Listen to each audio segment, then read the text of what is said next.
Well guys, as you likely know by now, there was a little video released of Boris Johnson's former press trout laughing at us with other tosspots as they spoke about a little shindig last year, while telling people to stay at home, save the NHS and all of this. Would the Prime Minister condone having a Christmas? What's the answer? I don't know. I didn't. Wasn't a party, it was cheese and wine. Just be clear, it's not. Is cheese and wine all right? No. It was a business meeting. I'm joking. Is this recorded? His fictional party was a business meeting. And it was not socially distanced. Now, you know I don't much care about it. In fact, I knew the rules were bullshit back then and didn't follow them anyway. My Christmas was the same as it was in 2019 and for years before it. As I've said literally every time they get caught, I'm glad they broke the rules, but I don't really care. Though I am actually happy they've done it this time, even more so than usual, because it's turning people against them at a rate we have not seen before.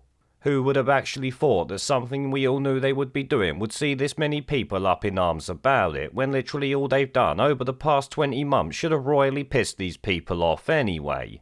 Mind you, I suppose Christmas is quite important to people, and those who couldn't spend time with dying loved ones and others are rightly enraged by this, I guess.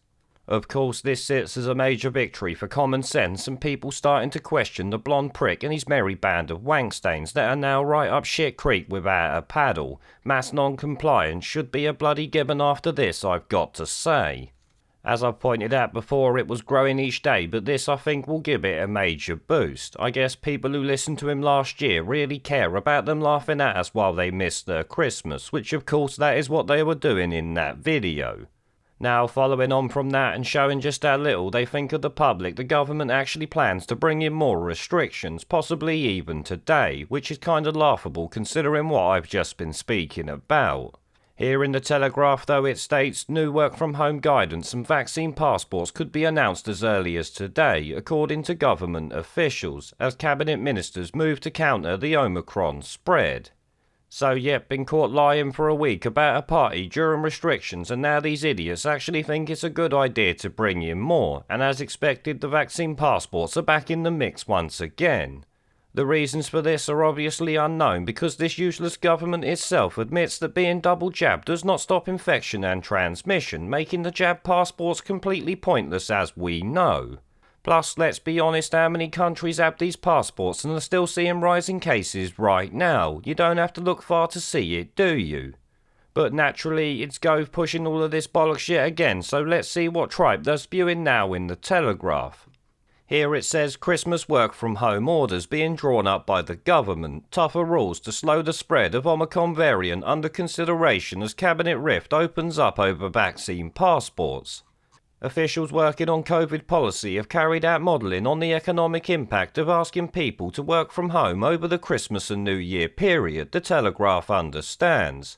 Vaccine passports could also be introduced, prompting a cabinet split on Tuesday over whether to adopt them. Well, obviously they bloody shouldn't. And like I said a moment ago, let's be honest, they don't bloody work, do they? How many countries have them in place with rising cases even above that of the UK?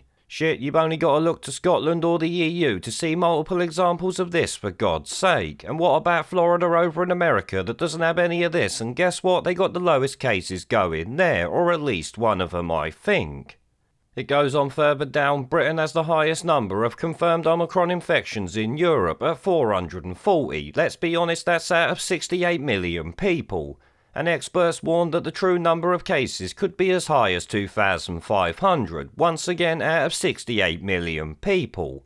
However, it says doctors from Norway, which has seen the biggest single Omicron outbreak outside of South Africa, said on Tuesday that only mild symptoms had been seen. Here it says the cabinet on Tuesday discussed further restrictions with ministers understood to be split over whether to mandate vaccine passports. Michael Gove, the Community Secretary, and Nadine Dorris, the Culture Secretary, are both believed to have backed the move, but others around the table resisted.